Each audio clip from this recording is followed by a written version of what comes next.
Good morning, and thank you all for joining us to kick off a new webinar series focused on the AMA's new HIV, STIs, viral hepatitis, and LBTI routine screening toolkit. I'm Dr. Jesse Ehrenfeld, president of the American Medical Association, and it's such a pleasure to be with you and to lead this really important discussion.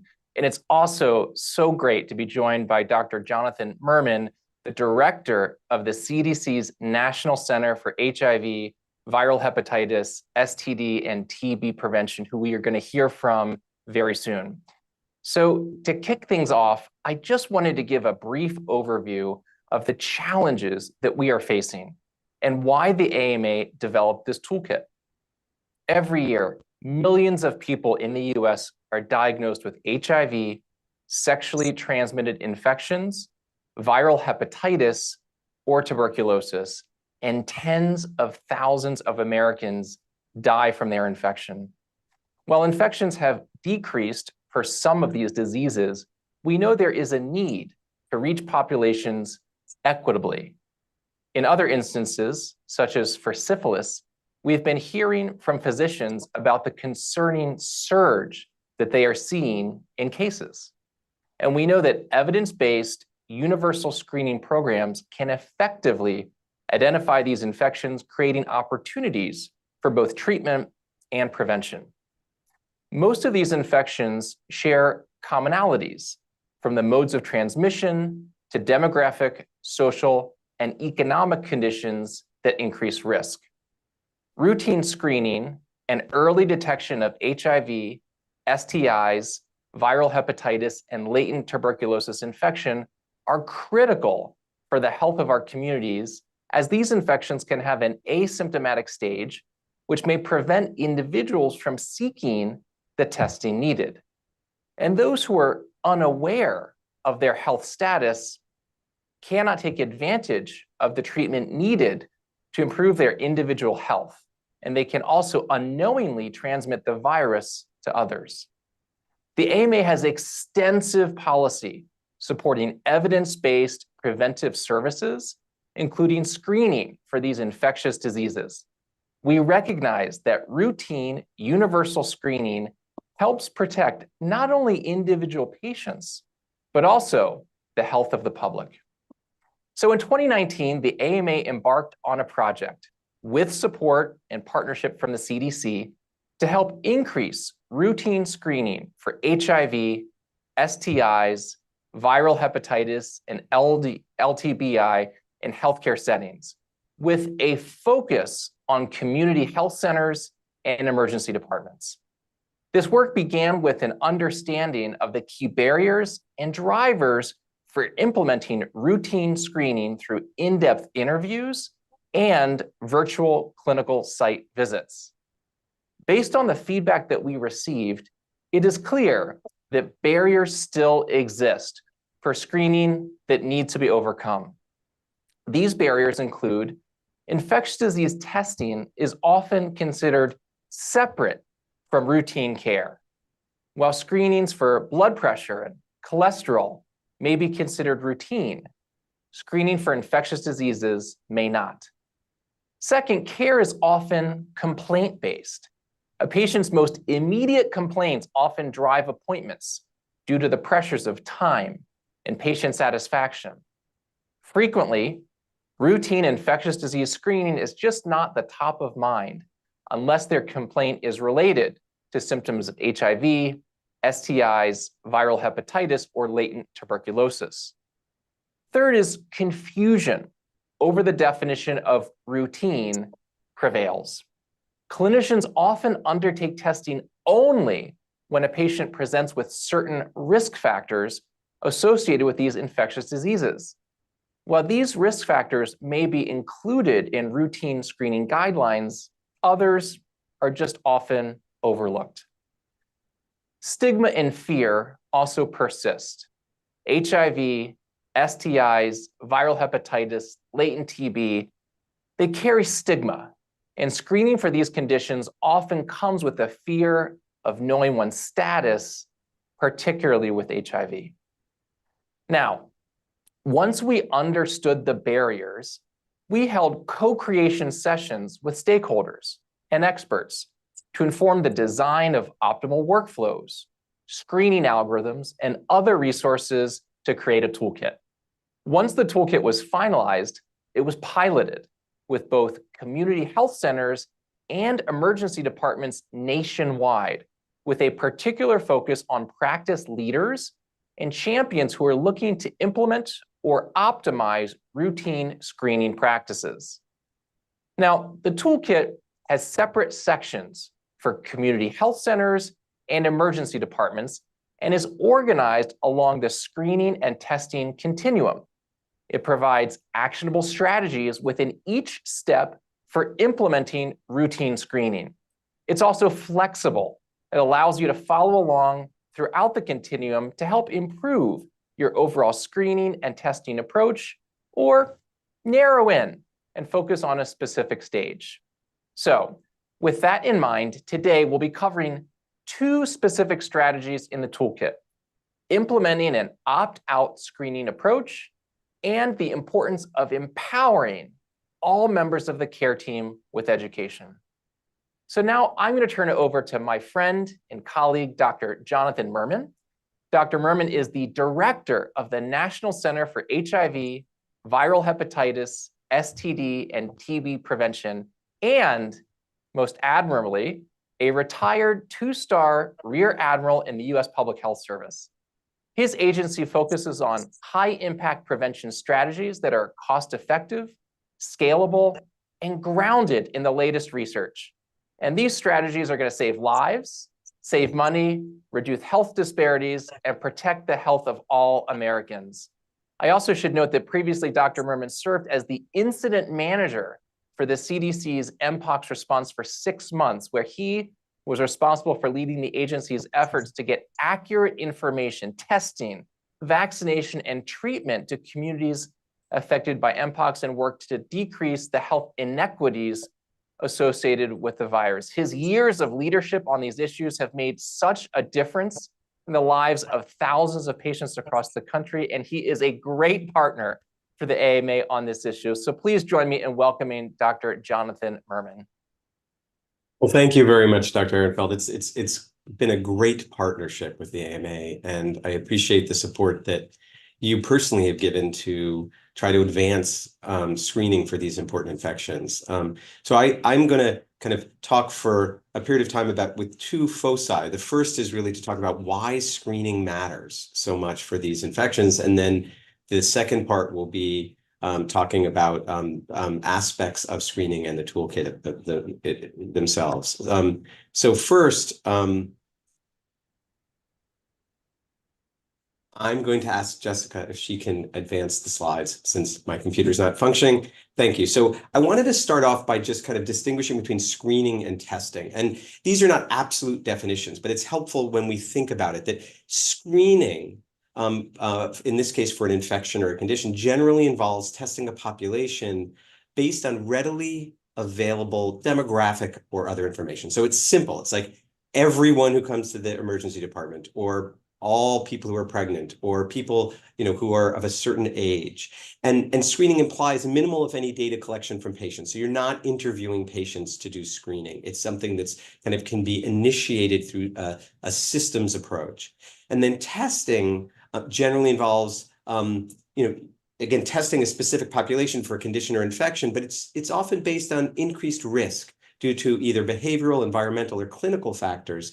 And although there's some overlap across these definitions, what we are trying to address with these guidelines in particular, and this toolkit, is screening, is what could be the most simple way that we can have people tested for these important infections. Next slide, please. So first, I'm going to just touch on the infections themselves. So as Dr. Ehrenfeld mentioned, the cost of HIV to America is quite large. There's over 700,000 people in the United States who have died of HIV since the beginning of the epidemic. The US government spends about $28 billion a year on HIV care mostly, but also prevention and other support services. And without any intervention, in other words, without decreasing infections over time, over 300,000 Americans would get HIV in the next 10 years. So it's an important public health and clinical issue. Next slide, please. So we have had some changing epidemiological situation for HIV. Over the past decade, we've had some decreases in HIV incidence. So the number of new cases has decreased from 2010, when it was close to 40,000 cases a year, to now most recently to about 32,000 estimated new infections. And that, doing just that has saved not only lots of lives, but also tens of billions of dollars.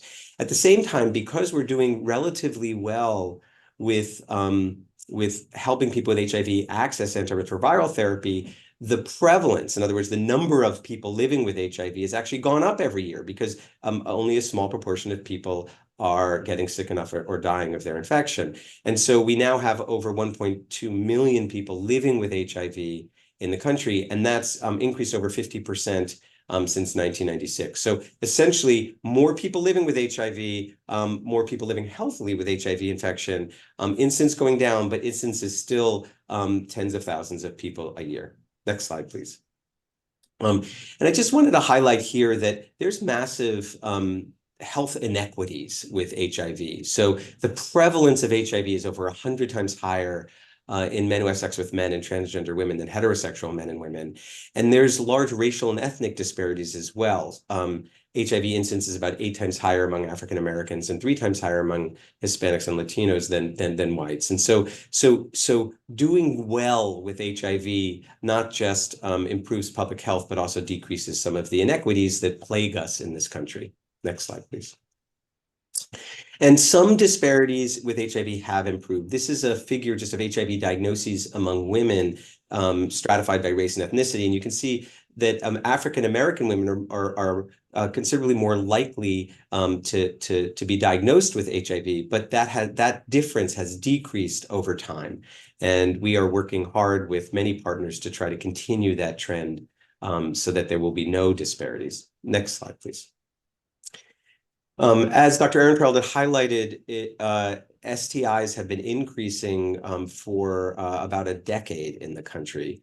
We most recently have had 1.6 million cases of chlamydia, over 640,000 cases of gonorrhea, and over 200,000 cases of syphilis, including over 3,700 cases of congenital syphilis. And so this has been a trend that is consistent with many other countries, but it is worse in the United States.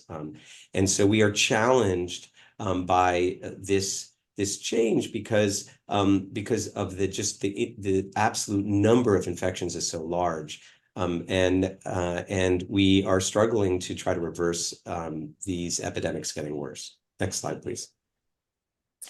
And just to highlight a little bit about congenital syphilis, it really is one of the quintessential examples of both how social and economic determinants can challenge us in public health, but also how screening can be important. So in this slide, it just highlights that although some of the congenital syphilis occurred because people who were pregnant had no timely prenatal care, and so they were unable to be tested for syphilis, a lot of the reason that there were cases of congenital syphilis was because people weren't either tested in a timely fashion, or they were diagnosed, but they couldn't be found to then get their treatment with penicillin. So there's gaps in the system that have caused these missed opportunities. I will also highlight that at the same time, physicians have been able to prevent thousands of cases of congenital syphilis by diagnosing people who had syphilis during pregnancy and treating them.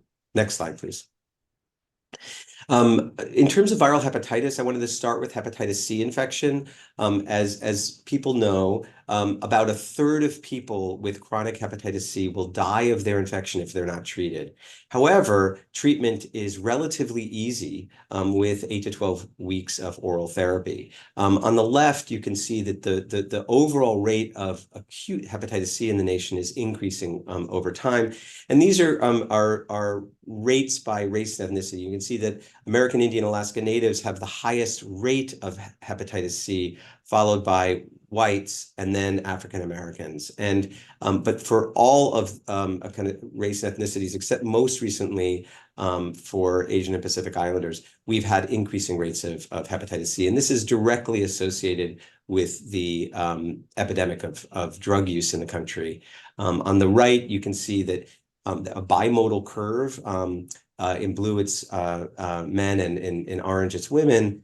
But what's happened is we had a large increase in hepatitis C several decades ago, affecting people who are now in their 50s to 70s. But now the change in the drug use epidemic has caused new hepatitis C infections in people in their 20 to 40 years of age. And so CDC has guidelines recommended that everyone get tested for hepatitis C at least once. And then people at increased risk get tested more frequently. And we've estimated that if our screening guidelines were implemented, hundreds of thousands of lives would be saved, as well as billions of dollars of healthcare. So this whole toolkit that the AMA is putting out is directly supportive of this type of effort. Next slide, please. And I also just wanted to highlight here, due to a lot of work by both the public health system and clinicians in the nation, that the age-adjusted rate of hepatitis C deaths have gone down, particularly for hepatitis C, that we have been diagnosing people and we have been treating them and curing them. And it's been shown that if you cure someone of their hepatitis C infection, their life expectancy increases within a year. So essentially, even if people have severe disease, it's still helpful to cure them of their hepatitis C. However, we've also shown that only about a third of people who know that they have hepatitis C in the United States have actually been cured. And that's because it is often difficult to access treatment because of insurance barriers. Next slide, please. I just wanted to highlight here tuberculosis. So the U.S. has been quite successful in reducing the rate of active TB disease in the country, in particular transmission within the country. But we have over 8 million people living with latent TB infection, and over 80% of our cases of active TB are caused by reactivation of latent TB. We do have a new short course treatment for LTBI, which is just once a week therapy for 12 weeks. But the modeling shows that that we need to massively increase screening for latent TB and treating people for their latent TB if we're going to continue the downward trends in TB disease in the country. Next slide, please. So just to, so in summary, that HIV, STIs, viral hepatitis, and TB are potentially deadly infections, and they affect millions of people in the country, but they are preventable, treatable, and sometimes curable. And many of these infections are chronic and asymptomatic. And that means that they require screening or testing for diagnosis and treatment. So if I could have the next slide, please, I'm going to start talking a little bit about the need for screening. Next slide. So because many of these infections can be asymptomatic, one of our biggest issues is that a high proportion of people with these infections are undiagnosed. So 44% of people with hepatitis C in the country are undiagnosed, and that's more than 1 million people. 50% of people with hepatitis B are undiagnosed, more than 300,000 people. And 13% of people with HIV are undiagnosed. That's more than 150,000 people. And then, as I mentioned, the vast majority of the 8 million people who have LTBI are undiagnosed. And there's an increasing proportion of syphilis that's diagnosed after primary and secondary stage. So essentially with kind of unknown infection, no symptoms of disease, but they do have syphilis, which could be causing clinical manifestations that people are not aware of. And so for all of these infections, screening becomes a critical component of healthcare for these individuals. Next slide, please. So diagnosis is prevention, and this is just to highlight some data for HIV that in general in the country, there's an average time from HIV infection to diagnosis is estimated to be about 3 years. And 80% of HIV infections are transmitted by people who either don't know that they have HIV, so they can't take precautions, or they're not receiving care. So in general, about half of people testing positive in our screening programs are newly diagnosed, and the other half have fallen out of care. So either way, you benefit people by diagnosing them with HIV. Next slide. And I just wanted to highlight here that screening policies matter. And this matters both at the large scale, but they also matter within your institution. So the Veterans Administration implemented an HIV screening program, and that doubled testing within a very short period of time. They also found that they had even higher screening rates when they incorporated a clinical reminder rather than just training. Similarly, but at a larger scale, New York passed an HCV testing law, and that law that required that people receive an HCV test when they are seen in a clinical situation was associated with a 50% increase in testing. Next slide, please. And this is just another example from New Jersey where patients who are registered in the emergency department in the hospital or outpatient clinics who met their age, or in this case, a country of birth criteria for hepatitis B infection, the electronic health record generated labels that were sent to the printer associated with the patient's location, and they dramatically increased the frequency of viral hepatitis testing, as well as the number of people who are diagnosed with hepatitis C or hepatitis B. So again, automatizing and making it as simple as possible made a big difference in this clinical setting. Next slide, please. So part of doing this job well is initiating these standard screening protocols. And the ideal approach is that there are standing orders already in place in the laboratory. So if someone has blood drawn for cholesterol or hemoglobin A1C, that the laboratory automatically adds screening tests. And then that's based on the electronic health record, clinical decision tool checking to see if the person has either an HIV test or hepatitis C test on record, and then can automatically add the test. And so the clinician then gets the positive or negative test result in the medical record and can then meet and talk with patients about their results. This is a way of making screening a standard of care, and it normalizes the screening as part of what we do. Very similar to what we do for a complete blood count or a Chem 20. We don't ask patients permission to do a Chem 20. Well, oh, I know we're thinking about a calcium today and not a phosphorus, but what about, we don't do that. We just say that this is good for you. We add on the tests, and then we talk to people about the results that we need to discuss with them because it matters for their health. And the same thing can be done with these automatic standing orders.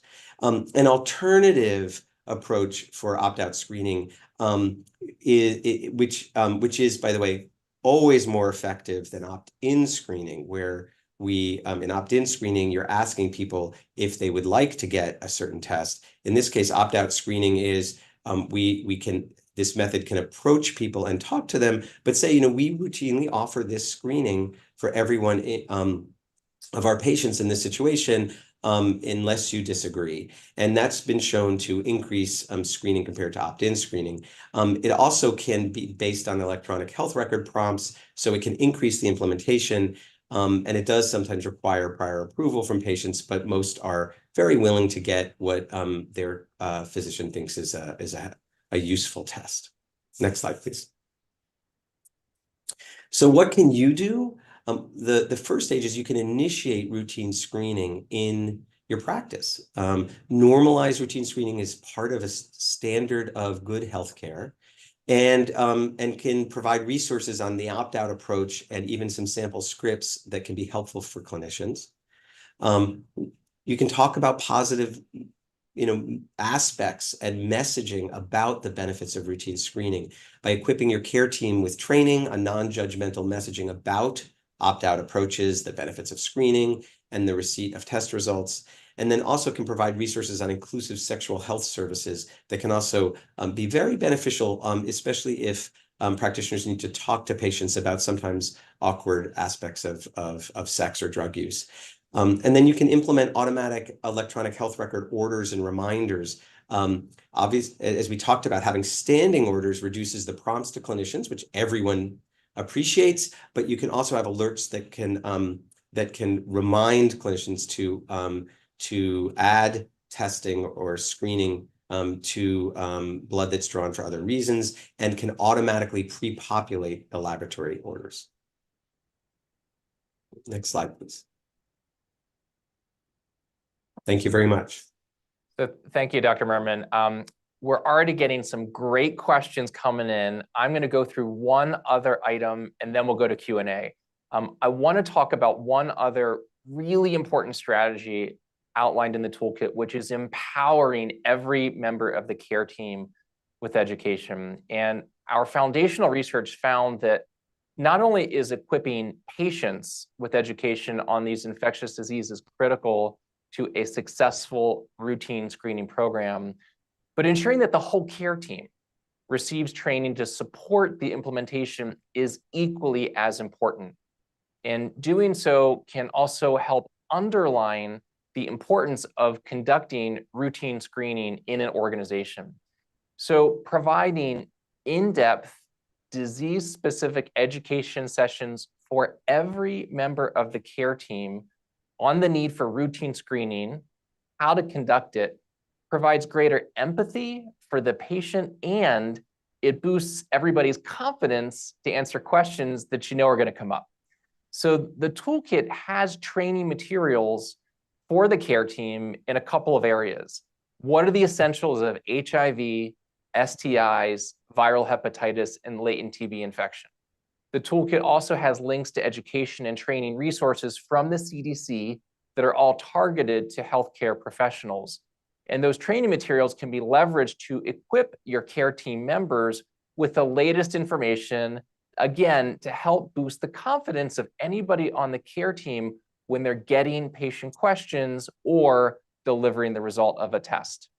Also, the importance of sexual health is covered in the toolkit, because you want to create a comfortable and trusted environment in which you can facilitate these sometimes difficult conversations. There's also training available in the toolkit to help your staff develop the skills to communicate with patients more effectively. There's also training on LGBTQ, transgender, and gender nonconforming essentials. And our AMA Ed Hub offers a whole series of training modules developed by our educational partners that can help provide education to care teams on sex-positive and gender-appropriate language and methods to incorporate best practices into your organization. All of those resources can play a really important role for care teams to provide the necessary care for screening and support treatment and prevention. So now will be a really fun part. We're going to go to some Q&A, and I've got a ton of questions that have come in online. Feel free to put those in, and we will get to as many as we have time for. The first here is, our organization isn't currently conducting opt-out screening. What is the best way to get started? Jonathan. Well, first, thank you for even asking the question and thinking about it. The first step is to be a champion, or find a champion who cares about this very issue, to look through the toolkit and to approach other physicians and healthcare personnel who might be interested in kind of changing general practice. And then there are other ways to reach out to have support, so that when you go to the administration, you can kind of be an informed team and can access answers to some of the questions that are often asked. Because there's a series of questions that we're all familiar with that come up, ranging from, is it really a good thing to do, to how much will it cost and who's going to pay for it, to, is it really legal for me to do this? And all of those questions come up. They're very relevant. Answers exist. And then once you start implementing routine screening, you start seeing results pretty fast, and being able to share that with both the administrator aspects of the hospital as well as with other clinicians can really be helpful. It's the age-old proverb, how do you eat an elephant? You do one bite at a time. Yeah. And the great thing about this toolkit is it just lays things out in such a nice, systematic way that regardless of the care setting, there are elements that we'll speak to, I think, everybody who are at various points on their journey. All right, the next question, how should we be thinking about screening people who would otherwise be considered low risk? I think in some ways that question highlights the dramatic importance of screening itself. That when we think about people who have increased risk, it's all probability, but you can be at low risk and still get a condition or infection because there's large numbers of people.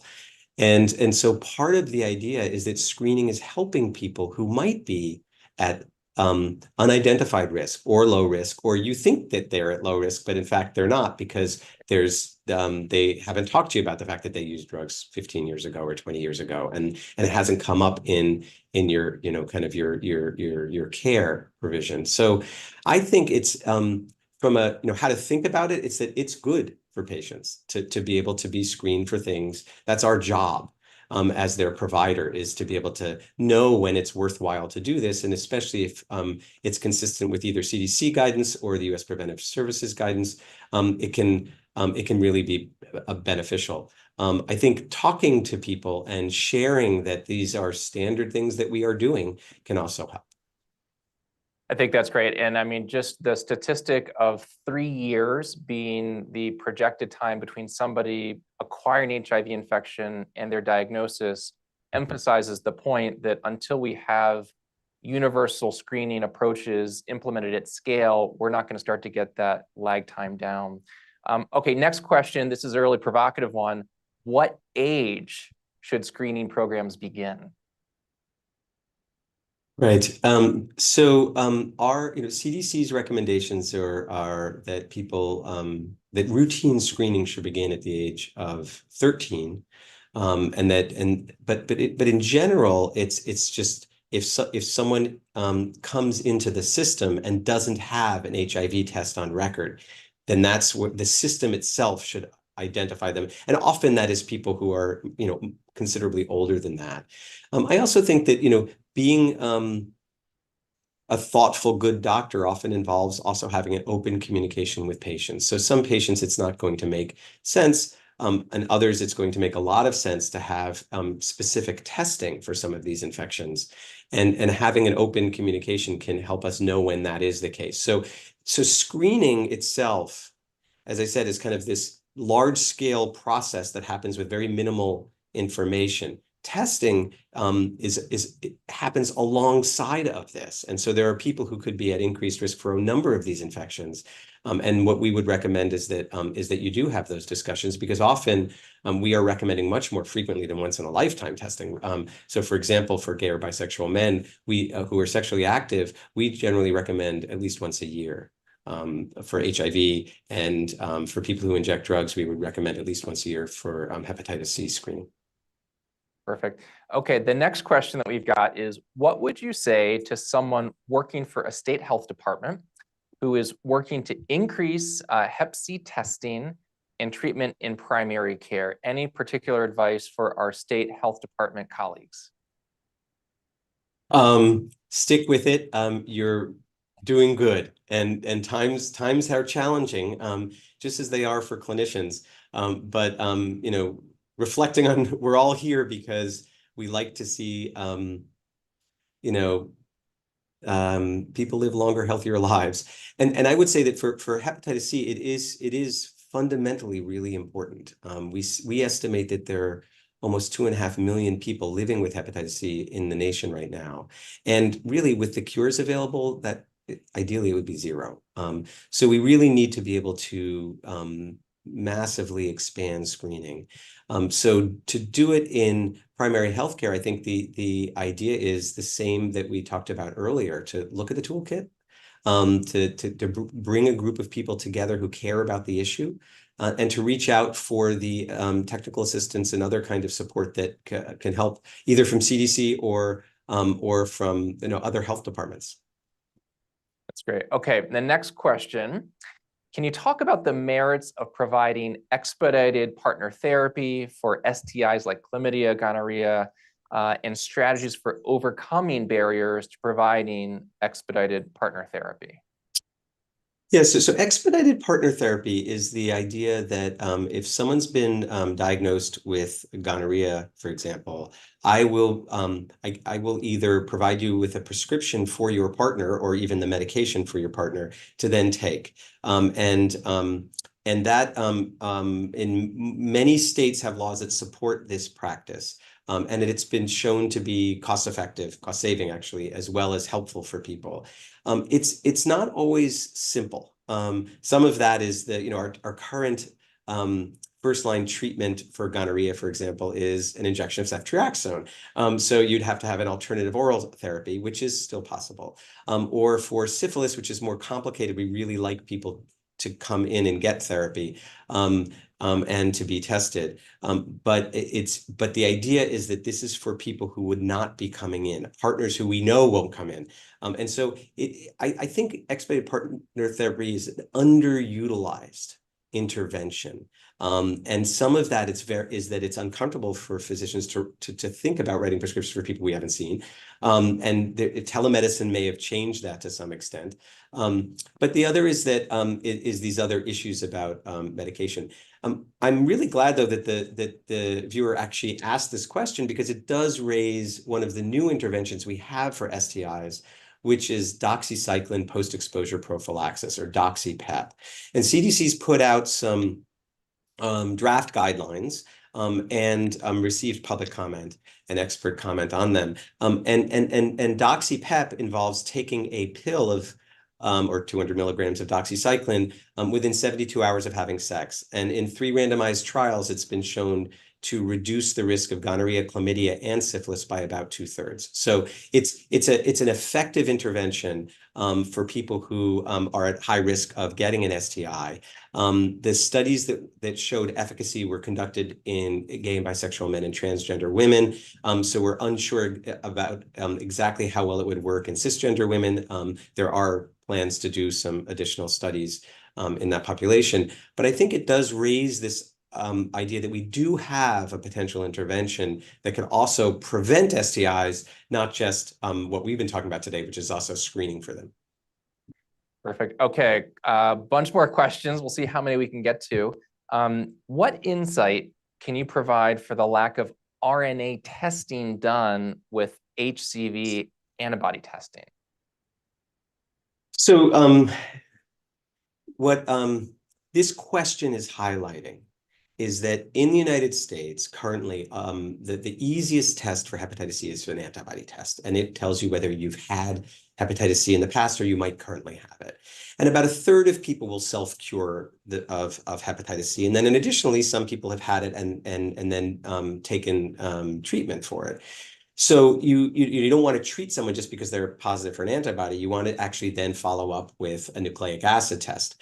And the nucleic acid test really does tell you whether you have active chronic hepatitis C infection. What we've seen in the United States is a very large drop-off between people who have gotten that initial screen that was positive for an antibody test, and then they never even got the nucleic acid test. So that, and I think a lot of that is because people can be tested in certain circumstances where they then need to be linked to care. And that linkage is hard, especially if people are using drugs or the testing was done outside of the health system. The other is that, as we had talked about, accessing treatment can be very difficult because of insurance barriers. And so people will often kind of drop out of the system. So there's some increased interest in shifting to a nucleic acid first test. So in other words, trying to have a situation where either people are getting an antibody antigen test or at least getting a nucleic acid test. So we know that this person truly has active chronic hepatitis C and they need to be cured. And hopefully that will help push kind of the system as well as the patient to be able to get the treatment that they need. You know, that interesting concept of the drop-off that's pretty profound between who gets an antibody test versus who gets a nucleic acid test just emphasizes the point where until we have systematic, routine, universal approaches to making sure that these things happen, we're going to continue to have gaps in what would be considered routine standard of care. And that's really what this toolkit is all about, helping organizations figure out how to implement standardized universal approaches to make sure that we don't accidentally omit things that we know are in our patient's best interest. Okay, a couple more. How are persons found to have Hep C connected to curative antiviral therapy? That's because they have good doctors and nurses, and they help them do that. I mean, so if you do know that you have Hep C, and it is the curative therapy is available in most places. It's not just restricted to GI or ID docs anymore. It's really the realm of primary healthcare. But as I said, there's often insurance barriers, either private insurance or even public insurance, Medicaid and Medicare, that have kind of prior authorization or other kinds of restrictions, but none of these make medical sense. And so I would encourage physicians to be bold, insist on what's best for their patients, and then to sometimes can kind of figure out the way to get the system to work. So there are other people who've worked it out in your either healthcare center or who are willing to share their tricks of the trade. But ultimately, that some places have had to have people who become experts in just the insurance coverage aspect so that they can ensure that people can get kind of a relatively smooth pathway. There are efforts to try to make this easier and easier. Part of that is because the absolute cost of hepatitis C treatment has dropped to about 20% of what it was when it first came out. And so it's much more affordable. And so the insurers are less likely to put in the kind of obstacles that they had. But I would encourage practitioners to push forward on this and kind of learn what you do need to do to get to move forward. And there are kind of information guidance and billing recommendations, both from the AMA and others, that can help it so that becomes a smooth transition for patients and practitioners. Well, unfortunately, Dr. Mermin, as you point out, prior authorization is the #1 pain point for physician practices across the US today, and it is burdensome, it is overused, it is a primary point that we are advocating to try to rein in. We've had some successes through the federal programs, rulemaking at CMS. We need to extend that into third-party payers, but certainly the AMA has a whole series of resources. We have our Fix Prior Auth Now website, and if folks are looking for support on that particular issue, we're happy to help as we can. All right, the next question is, how can we overcome challenges to screening related to covering the actual cost of the testing? So this is a really, this is one of the most common questions, other than how do I get rid of prior authorization so I can be the doctor I've always wanted to be? And I would say that so there's two aspects to this. The first is that due to the Affordable Care Act, certain preventive services, if they are provided an A or B rating by the U.S. Preventive Services Task Force, have to by law be covered with no copay for almost everybody with public and private insurance. And so when that's happened, officially people should not have to pay copay. And so it has to be covered by insurance. And that includes routine screening for HIV or hepatitis C or even LTBI. So we've been able to move forward with kind of task force review so that makes it a little bit easier. Now, the issue becomes, what if you want to do this in an emergency department where there's capitated reimbursement? Then you're adding on an expense and you have a limited amount of resources.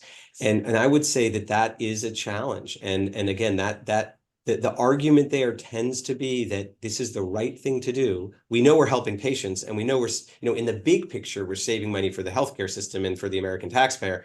But in general, it requires the idea that the overall amount of resources is small, and the benefits can be considerable, and we should make it routine. And then sometimes shame.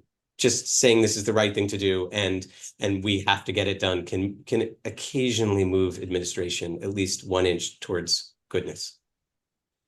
I think all important strategies. Okay, the next question is about syphilis. So can you talk about some of the recent increases in syphilis, maybe what's driving it, and should emergency departments support more regular testing for syphilis? So again, as I highlighted in the beginning, syphilis is increasing in most countries that have been monitoring, but in the US, it's gone up even faster. And some of it is because it's the nature of infectious diseases. The resources for public health have been constrained since the Great Recession. A lot of STI clinics have closed their doors or reduced hours. Doctors are increasingly have less and less time because of the constraints on our life. And so what that's meant is that getting the job done is harder and harder with the same amount of resources. And if we now have, over 5 to 10 times the amount of syphilis than we did 15 years ago, that means the burden is much greater. And so it just keeps happening. We're just losing the ability to kind of control this epidemic that is spreading. So some of that is what's going on. Some of it is changes in kind of the sexual networks and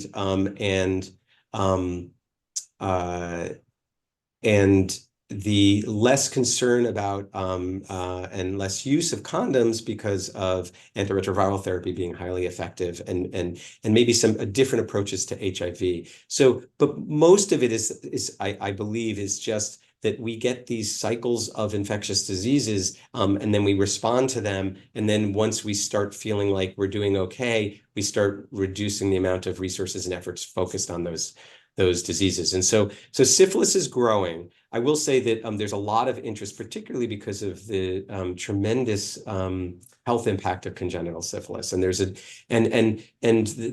increase in congenital syphilis is directly aligned with the increase in syphilis among cisgender women. So what we're seeing is that women are getting syphilis and they're of childbearing age, and so that's been associated with congenital syphilis. And although there's things we can do within the healthcare system, a lot of the changes have to be outside, whether it is embracing things like doxy-PEP or expedited partner therapy, but also expanding our STI services.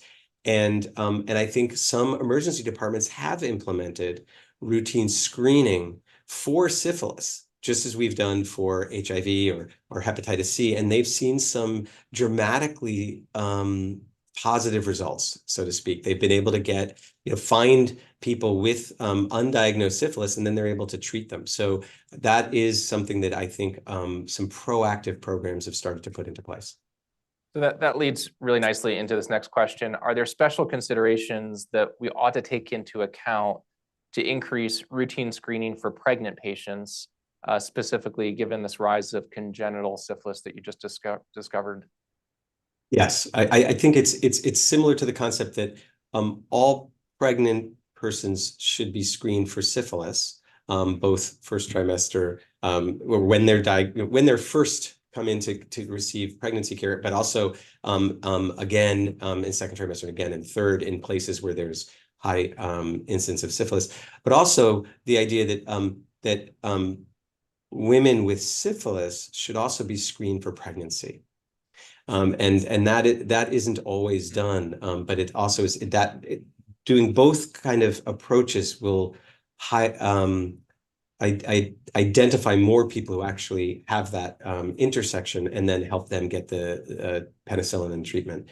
I will say that there has been some constraints and limitations on access to bicillin in the country over the past couple of years. We are hopeful that can be resolved over the next few months.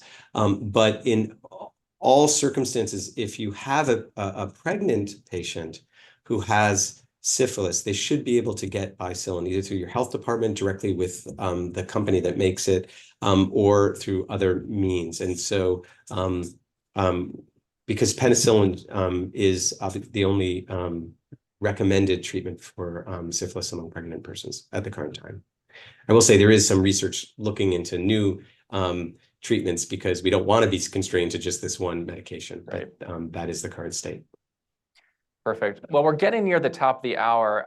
I just have one last question for you. Can you say LTBI backwards 5 times? IBTL.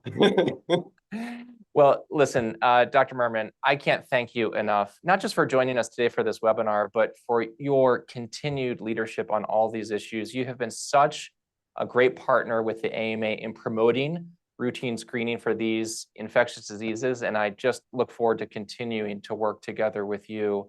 So as we close out today, I want to remind everybody that you can find the AMA's HIV, STI, viral hepatitis, and latent TB infection routine screening toolkit at www.ama-assn.org/routine screening toolkit.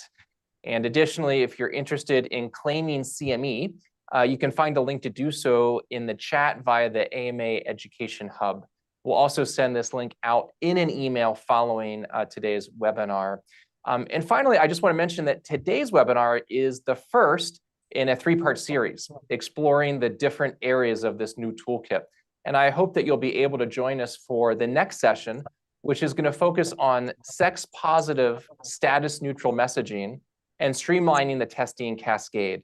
That's going to be taking place on April 9th from 2:30 to 3:30 Central, 3:30 to 4:30 Eastern. Thank you again for being here today. We really appreciate your partnership. Appreciate yours, Dr. Ehrenfeld.